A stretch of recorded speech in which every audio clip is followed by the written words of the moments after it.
जब जन्म जन्मांतर के पुण्य मिलते हैं और तब उन पुण्यों के प्रभाव से जीवात्मा को यह कथा भाग्य से मिलती है।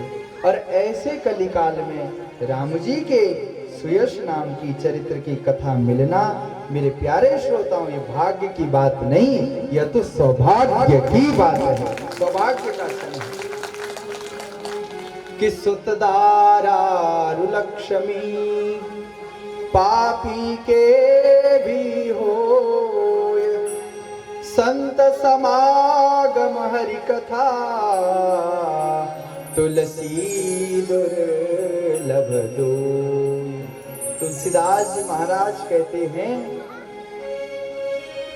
इस संसार में, इस जगत में सुत दारा अरु लक्ष्मी, सुत कहते हैं पुत्र को, दारा कहते हैं स्त्री को, सुत दारा अरु लक्ष्मी, लक्ष्मी कहते हैं धन को, साम्राज्य को, ऐश्वर्य को, रत्न आभूषणों को, मणि माणिक्यों को।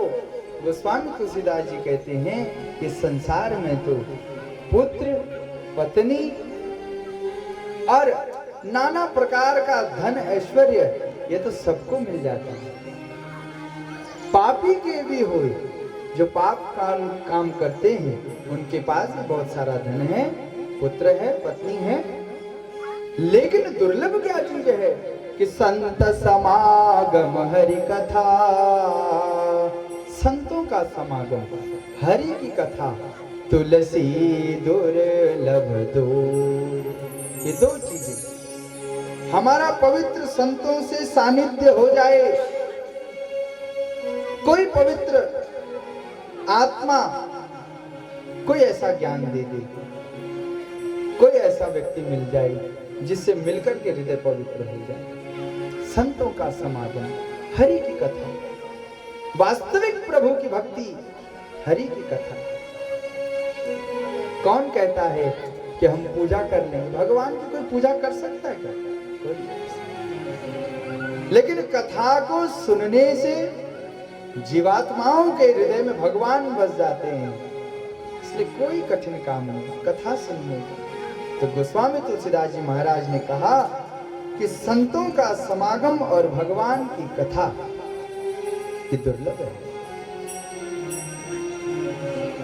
और जो रसिक होता है वही भगवान की कथा सुन सकता है। जैसे आपको बहुत प्यास लगी होगी तो आप जल का महत्व जानेंगे महाराज, प्यास ही नहीं होगी, कितना भी शीतल पदार्थ पेय वहां होगा आप उसका पान नहीं करेंगे। क्यों? क्योंकि प्यास ही नहीं लगी।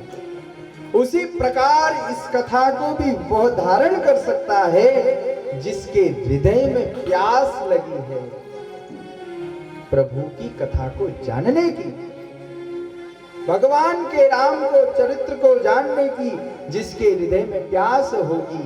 मुहुरहो रसिका भुवि भावुका, रसिक बनना पड़ेगा तब कथा श्रवण हो पाएगी, तब कथा श्रवण हो पाएगी। मुहुरहो रसिका भुवि भावुका, ये कथा क्या है?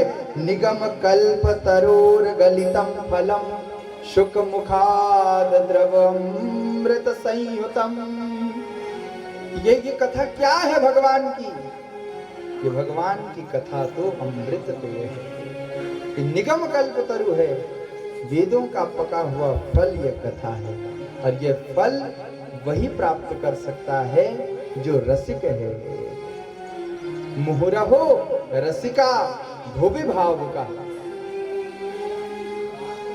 जिसके पास सैकड़ों आम के बगीचे हैं वो आम का रस का आनंद नहीं जान सकता। जिसने आम चखा ही नहीं है और उसे आम अगर खाने के लिए दिया जाए तो वो जानेगा कि अरे ये रसाल जो है, ये फल जो है तो बड़ा मीठा है। अब जो देख रहा है रोज वो तो नहीं ना। ऐसे ही इस कथा को श्रवण करने के लिए रसिक बनना पड़ता है और धन्य हो जाता है उसका जीवन जो इस कथा को श्रवण करता है। ये पवित्र कथा भक्ति मुक्ति प्रदायिनी, भक्ति मुक्ति देने वाली, भक्ति ज्ञान विराग्य आप तो विवेको वर्धते महान।